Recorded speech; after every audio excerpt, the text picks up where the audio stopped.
for the serious gamer.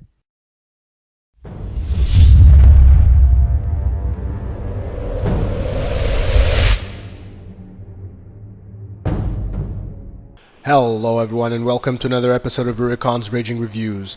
So my theme this week is going to be Diamonds in the Rough, and that means that I'm going to be speaking about games that I felt didn't get their deserved popularity and games that I really enjoy. So I'm going to start you right up with Lost Planet 2. Now I know that a lot of people didn't quite get this game, and it got a lot of bad reviews, kind of like average to low average in the review area. And in my opinion, I think they kind of got the whole idea wrong, because the thing is, a lot of people were confused by the system that this game implemented, but this game was designed from the ground up to be a cooperative experience. And people have been, I feel, judging it as a single-player game. And of course that if the game was designed from the ground up to be a cooperative experience, it's not going to be as good when you're playing by yourself. I mean, that's just basic logic. So the thing about this game is you are going to be going through several stories of several teams of 4 individuals. It's always going to be 4 individuals because this is based around 4-player co-op. When you don't have 3 people to play with you, what's going to happen is you're going to have 3 AI companions.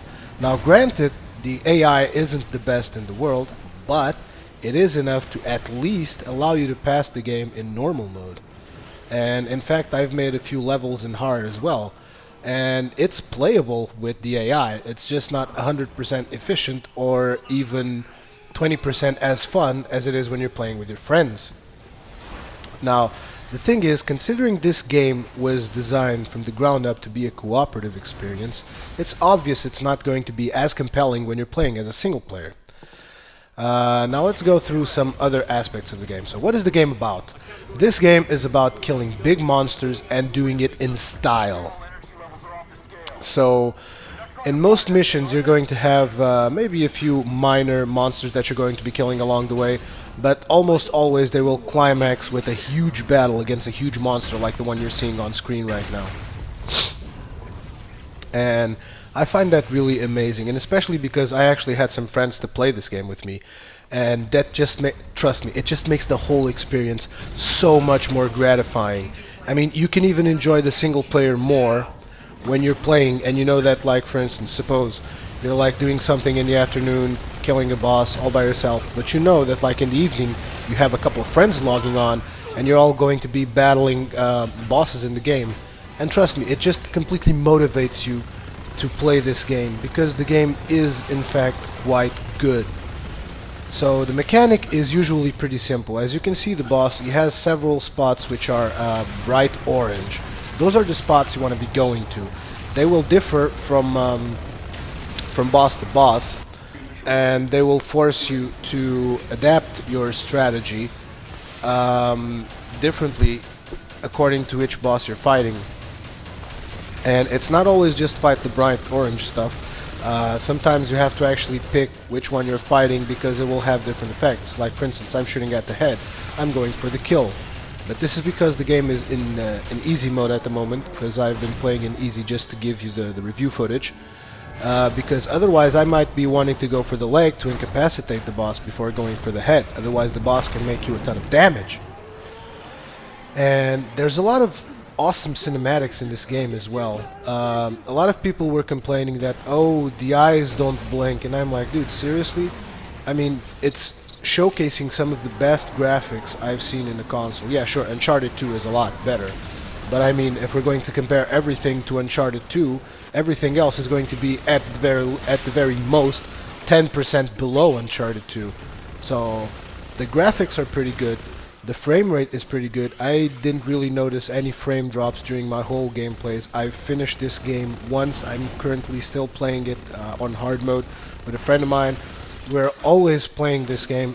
We have a blast with this thing. And I just feel that the game has been really unappreciated by the gaming community. When I was a lot younger and I was playing PC games, because at the time that was That was really one of the best platforms when I was younger, was the PC. And we used to play games, and we always used to like say, me and a lot of my friends, and we always used to like say, okay, the game is awesome. Is it possible for us like to play together in cooperative? And the answer would 99% of the times be no, it's not. And this game does a hell of a job with its cooperative multiplayer, and I just enjoy the crap out of it. So at the moment you're watching actually competitive multiplayer, which the game also has, but I'm not very good at it, and unfortunately there's a really small community around the competitive multiplayer for this game. It actually took me quite a while to get this footage, and I got queued for the same map twice. But trust me, it's still a lot of fun, and all the mechanics are there. You have a grappling hook, you have the running system, you have several weapons, and the weapons that you unlock in single player, you can bring them to multiplayer. Which is also another thing that I haven't mentioned yet. There's a whole lot of customization regarding your the looks of your character, the title that you're going to give to your character, and a lot of other stuff. That's going to be coming up really soon. There's also grenades, obviously. Most third-person shooters have grenades, and in this game they actually have quite an impact when it comes to multiplayer, I've noticed. I mean competitive multiplayer. Because most of the times, as you can see, there's a lot of grenade swapping going around, and it's really important to be able to aim your grenades in this game, I've noticed, when you're playing competitively. I got my ass kicked, I have no shame in saying that. So, like I said, there's a lot of customization. As you can see, I'm completely changing my character here. Then I'm going to be switching to a different character and switching it all around.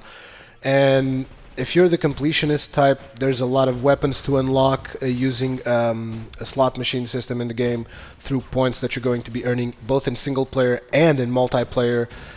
There's a leveling system, and there's even like 5 or 6 different kinds of characters that you can level up. So there's a lot of stuff here for the guys that are completionists. There's also some special in-game achievements, and basically there's a lot of content to be played, and I've had a real hard time sorting through all the stuff that I wanted to show you, because there's just so many awesome missions. I'm always thinking, oh, I have to show this mission, I have to show that mission. So trust me, it was really hard editing this video, because I just feel that this game has so much potential. I mean, for instance, this mission here, they're going to be assaulting the ship, the huge ship you just saw, and it's going to be phased into several missions. And in this first mission, you're assaulting it. In the second mission, you're maintaining control. In the third mission, your opponents are going to be sending another ship like this one, and you're going to have to fight it using the huge cannon you saw at the top of the machine. And it's just amazing. There's another mission where you're on a train and you're running away from a huge acrid. Now, acrids are the monsters, the big monsters you guys have been seeing. And there's also another mission where you're in a different train and you have to load a cannon, and it's like several operations for several people, and that is when you really notice that you really need 4 players to have fun, because one of the players needs to be loading the bullets, the other player needs to be energizing them, the other player needs to be aiming and shooting the cannon, and the other player needs to be keeping the rest of the monsters off the other player's backs so that they can keep going, loading the weapon, shooting the weapon. I mean, there's just so much stuff that you can do. And I haven't really shown much footage of something here, which are the VS's. Those vehicles up ahead, those are the VS's. And during these missions and during competitive multiplayer and basically during every single part of the game, there's going to be missions and maps and scenarios where you can pilot those things. And there's even some of them that can be piloted by one person and then crewed by 2 more people in order to achieve the maximum efficiency, because the other 2 people are going to be firing cannons and stuff like that. I feel I haven't really said everything about this game, but unfortunately I've been going on for quite some time. So I hope you guys try this game out, give it a shot, and I believe this game is one hell of a diamond in the rough. I mean, seriously, these types of games should really be encouraged because it's an awesome experience once you get what's going on. Just remember, it's going to be a lot more fun if you have friends to go along. See you guys later.